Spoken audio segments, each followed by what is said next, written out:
Alright, stick around until the end for the cards as usual. Also consider subscribing, it would help me out a lot if you guys like my war videos and other stuff. So here we go, War 10 of Season 22.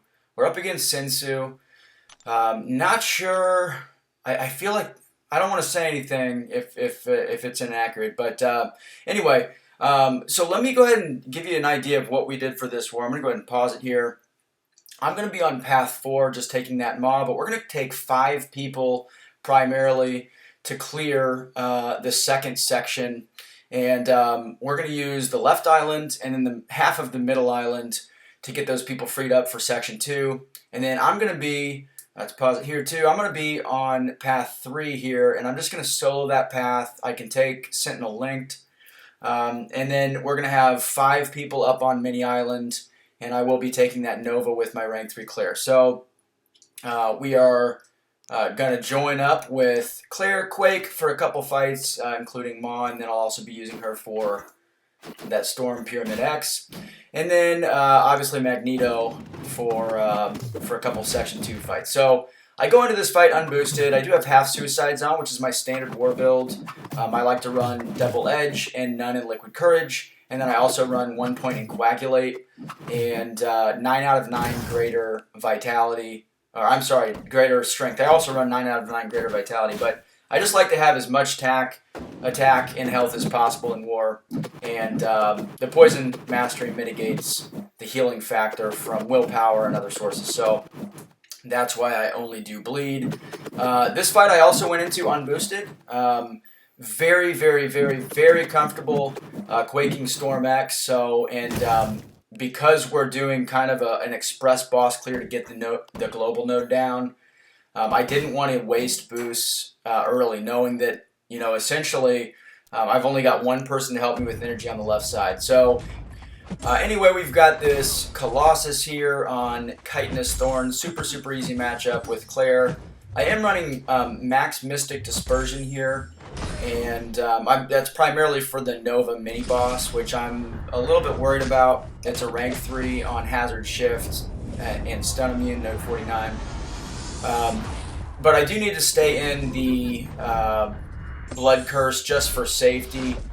Basically, anytime he's got an armor, if I hit him and I'm not bleed immune, I'm just going to basically automatically die from bleed. It's like an outrageously huge bleed. So you want to bleed immune here, or somebody that can armor break or prevent buffs, stuff like that. So because of the Mystic Dispersion, though, every time I hit him with a full combo, I'm nullifying his armors, and it's just shooting me well beyond an SP2, which I would prefer to stay in an SP2 this whole fight. But because I'm building up clairvoyance charges with my medium attacks, because he's or with my heavies and stuff, because he's bleed immune, you know, the SP3s are going to do a decent amount of damage as is, and I just realized there's no chance that I'll be able to get to an SP2 if I'm trying to nullify his armors with my combos, just because of the Mystic Dispersion power. It's pretty nutty, but either way, it's totally fine. This is a super safe matchup. I do make a mistake here in a second, and I don't even know why. Hold on, I can't remember exactly what even precipitated this error, but I get popped a couple times. Okay, so there I had like an input issue. I like just didn't, like my swipe didn't register, so I parried him, and then instead of punishing him, I just stood there and waited for him to punch me. Not a great strategy for war sustainability, but I'm able to get through this fight. It does cost me a potion or 2, so that's unfortunate, but not really a huge deal. Now this next fight is a Hulkbuster. This is just enhanced armor. It does have explosive personality, but it doesn't matter. I could use Claire if I wanted to here, but I'm just going to be super safe and use Magneto. He's 90% shock resistant, which is the same as his bleed resistance. So with full 3 out of 3 willpower, you're just going to heal from that shock damage. And most of the time, I'm not even going to get shocked on my crits because of my 70% ability accuracy reduction since he's metal. So there, another little weird thing. I think that one was just, I just messed up a little bit. But Yeah, I mean, this is a borderline, I would say, unlosable fight with Magneto. There, he does have the armor, but his special 2 is not unblockable because of the ability accuracy reduction. And I'm just going to go ahead and get up to an SP3, and it's going to clamp him instantly. So he's a metal champ, he's a hero champ, and I've got 40 prowesses. He's got 0 chance of surviving this. Alright, so now we've got a Sentinel. This is a rank 2 Sentinel. This node is slightly more complex, I think. Magneto is a really good option for any robots or metal champs that are placed here, and for whatever reason, we do see a lot of metal champs placed on the 2 buffet nodes, I presume to protect them from Corvus, but then of course they're susceptible to Magnetos. So, I don't know, but anyway, this one does have strike counter, and it's strike counter suppression or power gain rate or whatever.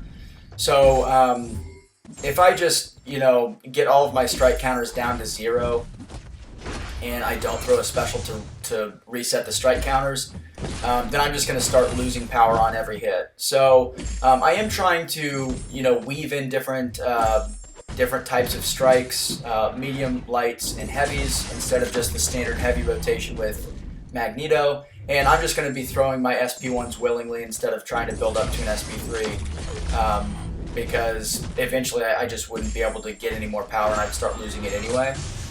Yeah, this is my last Magneto fight. So there's really no concern at all about the recoil damage that I'm taking, or even about mistakes, if I were to make some mistakes or anything like that. And if you guys are playing Magneto and you get into a situation on this fight where, especially against a metal defender, where you guys are just losing power and you're basically not going to need any more power, just rely on that heavy damage, and you'll be fine. So, all right, this is really the only fight that I was concerned about for myself this war. It is a rank 3 Nova, and it's node 49. So, Hinoch in BG1, he took this fight. He's taken this fight twice this season. Once this war they placed rank 3 Nova in Battle Group 1, and he took it before I was able to get there. So he sent me over the video, but he did use an invulnerability boost, and because of that I decided to throw one on for myself because I did not want to die.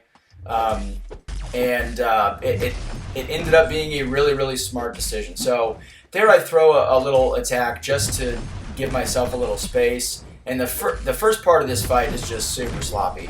You guys can see that because I was trying to avoid any contact with him during that initial incinerate curse, or incinerate phase, I got myself backed into a corner, and because he's a defensive defender and he gets stubborn, he was throwing heavies. I couldn't get the indestructible off of him, and so I finally get some spacing, and I get him out to the middle of the map. I'm able to get an SP3, and at this point I feel really good because I've got a ton of space, so I can easily get out of the way of his heavy attack without triggering stubborn, and also I'm able to just recycle my SP2s. Now here, it switched from the incinerate curse to the poison curse, or poison phase, sorry. And I just want to stay in incinerate. I ended up going in a little bit earlier, a little bit quicker than the phase switched, so I did take a few poisons, and on this node it does have debilitate, so any debuff effects are going to be more potent and they're going to last longer. So that's not great. Here, of course, he gets to an SP3. I've got the invulnerability boost, so it's not an issue. But I am very glad that I used it. I do think that I would probably survive. I've actually got Death Touch. But yeah, that was from the SP3. I got the Death Touch active anyway, so I wouldn't have died, but it just made me feel better to have the invulnerability boost. So that's it for my war. I did have 6 fights. We cleared Mini Island with 5 people, and I'll move down here in a second in this recording. You guys can see this is what we left up. So we didn't want to deal with any of those defenders with the stubborn tactic because we realized that it would be very easy for us to clear Mini Island with just 5 people. So we did that. Here was my fights. I had 6 fights this war. Only one that was difficult, and I heavily boosted for that one, and we got the solo. There are my updated attacker and defender stats there. I did improve my solo rate to a measly 91.7%.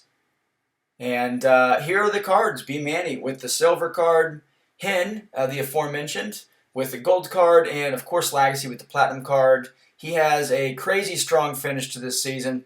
And he did lose his solo streak, unfortunately. He made it to 107. I'm sure you guys saw the video, but Mysterio on Encroaching Stun got him. We made him a special card to commemorate that achievement. 100 straight solos in Alliance War, especially in his case, taking a lot of bosses, is absolutely incredible. So congrats to you, man. And that's it for the video. Leave a like and a comment. I'll see you in the next one.